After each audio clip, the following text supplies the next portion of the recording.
acá estamos con protagonistas del campo argentino, con este programa de periodismo agropecuario, y en agosto es complicado con los vientos ondas, también agosto, septiembre, la probabilidad de algunas heladas tardías. Por eso vamos a tomar contacto con el ingeniero agrónomo Guillermo Urruti del área de investigación y desarrollo de la Dirección de Contingencias Climáticas de la provincia de Mendoza. Guillermo, ¿cómo está? Buenos días, bienvenido a Protagonistas del Campo Argentino. Hola, buenos días, un gusto. Bueno, muchas gracias. La primera vez que lo tenemos a Guillermo aquí en nuestro programa, y en este caso lo hemos convocado para conocer, ¿no?, los daños que provoca el viento sonda en los frutales, más allá de la fuerza que tiene el viento. ¿Qué nos puede contar, Guillermo? Bueno, sí, efectivamente en estos días hemos tenido un viento sonda por acá, así que esto nos trae a recordar este tema. Bueno, como viento fuerte que es, nos podemos imaginar que el primer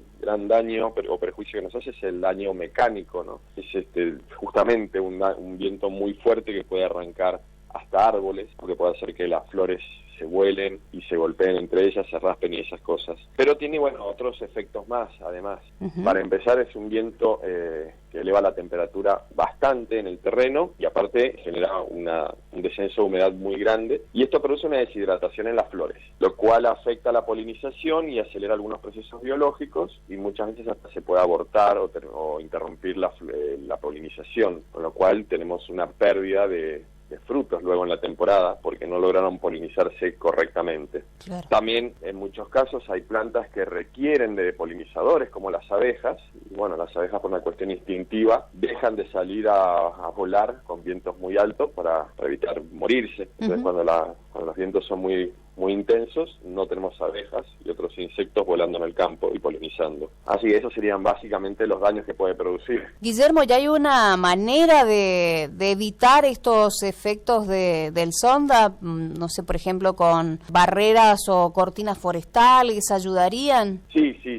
Las barreras forestales, las cortinas forestales específicamente están hechas para detener o frenar las masas de aire, y se usan tanto para heladas, pero también para los vientos. Tengamos en cuenta que si el viento es muy intenso, puede producir también daños en la cortina, cosa que a veces vemos, árboles arrancados o ramas que se caen, pero sí, esa es la función principal. Colocando cortinas forestales se puede disminuir bastante la incidencia del viento. Hay que tener en cuenta que en áreas muy extensas habría que ir colocando diferentes barreras una tras de otra, porque la barrera tiene una disminución de la intensidad del viento en una cierta distancia, pero no es que nos va a cubrir un área de un largo de 3-4 kilómetros, una sola barrera. Bien, perfecto. Claro, hay que digamos, estudiarlo, hacer esa ingeniería antes de ir instalando los frutales, también teniéndolo en cuenta. Claro, ir colocando de última en terrenos más extensos, donde realmente la sensibilidad al viento es mayor, ir colocando quizás las barreras cada 200, 300 metros.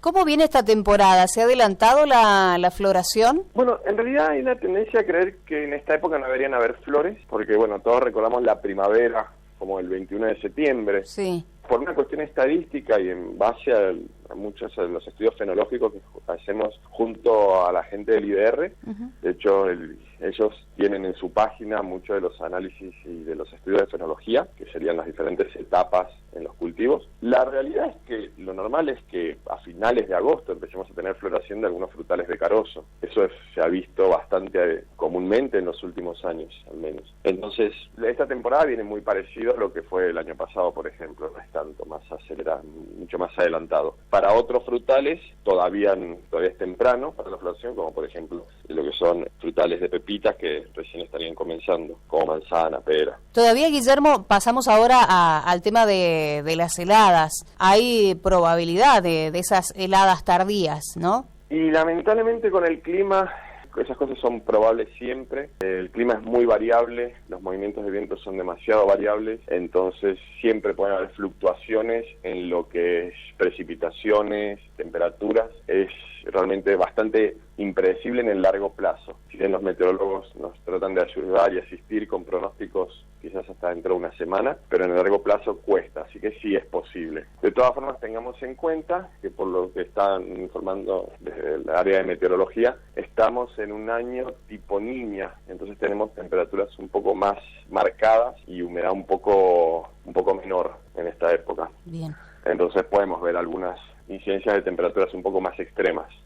Guillermo, ¿y cuándo se considera que es una helada? Desde el punto de vista agronómico se considera las heladas en el momento en que se puede producir un daño en la planta, ¿sí? Si bien desde un punto de vista físico o tradicional normalmente se considera helada cualquier temperatura por debajo de 0 grados, en la agronomía nos basamos un poco más en lo que es el daño en la planta. Entonces, por ejemplo, en el momento de floración, la mayoría de los frutales pueden recibir daño, tener un daño con temperaturas entre 3 y 4 grados bajo cero. Cuando el fruto está pequeño, recién formado, se vuelve más sensible, con temperaturas de entre 1 y 2 grados bajo cero ya puede tener daños. Entonces, en ese momento, y dependiendo del cultivo que cada uno tenga, se puede hablar de si hubo una helada o no. ¿Y qué notamos nosotros en esa planta? La helada, el daño que se produce en la helada es por el congelamiento del agua. De hecho, las plantas se vuelven más sensibles en esa época porque tienen más contenido de agua en estos tejidos, ¿sí? En lo que son flores y frutos. El agua al congelarse forma especies de estrellas o agujas, las cuales rompen el interior de las células. Cuando se descongela el agua queda toda una célula esponjosa, ¿sí? Con poca forma y se muere. Entonces el daño que vamos a observar es precisamente la muerte de estos tejidos. A veces se demora un rato, unas horas, a veces hasta unos días, en observar que se ha muerto el tejido. Pero las flores se marchitan, se mueren, se caen. Lo mismo pasa con los frutos. Si uno rompe un frutito chiquito, se puede ver la semilla oscura, porque está muerta. En el caso de heladas, en lo que son en momentos más avanzados, podemos ver incluso la caída de hojas, si fueran las hojas las que se han dañado. Ahora también están trabajando mucho, Guillermo, con el tema del riego. Y riego por aspersión, donde congelan toda la planta para protegerla. Sí, exactamente. Es uno de los métodos con mejores resultados en lo que es defensa contra heladas. El problema que tenemos en algunos lugares es la escasez de agua.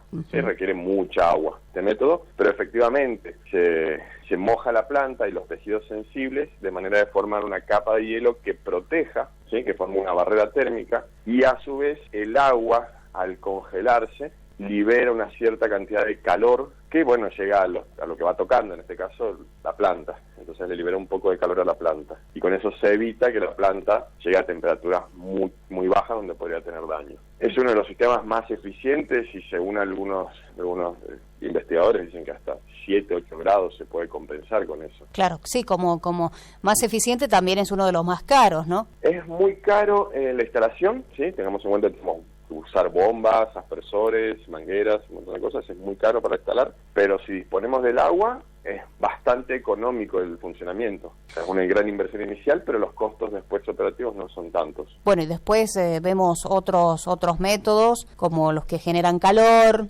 para tratar de mantener una cierta temperatura, digamos. Claro, eso es lo más habitual a veces de ver, la quema de leña o algún combustible, para tratar de generar calor, armar como estufas en el medio del cultivo. Guillermo, barreras de fuego. Sí. ¿Han notado ustedes? Me quedé cuando hace unos minutos estuvimos hablando del viento, me quedé pensando en eso, porque desde hace un tiempo esta parte, Mendoza es como que está más ventosa, ¿no? No sé ustedes desde el área si lo han estudiado, si lo vienen observando. La verdad es que esas cosas también son bastante variables, lo que es movimiento de aire. A veces parece, pero recordemos que el sonda ha sido un elemento muy característico, no solamente de Mendoza, también de San Juan. O sea que en realidad viento sonda ha habido siempre, pero uno por ahí siente que es un poco más. Sí, del viento en general, no solamente del viento sonda, ¿no? Sino como que va cambiando el clima aquí en Mendoza. Tal vez tenga que ver esto del calentamiento global también, que se nota una presencia más de viento en la provincia. La verdad no hemos notado un incremento en lo que es los vientos. Sabemos que, bueno, es algo que por ahí es muy variable y podemos tener estos eventos así especiales. Bien. Bueno, Guillermo, muchas gracias por este contacto con protagonistas del campo argentino. Ha sido usted muy amable. Muchas gracias a vos. No, por favor. Saludos. Gracias, hasta luego. Estábamos escuchando al ingeniero agrónomo Guillermo Urruti del área de investigación y desarrollo de la Dirección de Contingencias Climáticas de la provincia de Mendoza, contándonos un poco también cómo afecta, en este caso, el viento sonda a los frutales y agregamos allí heladas. Protagonistas del campo argentino.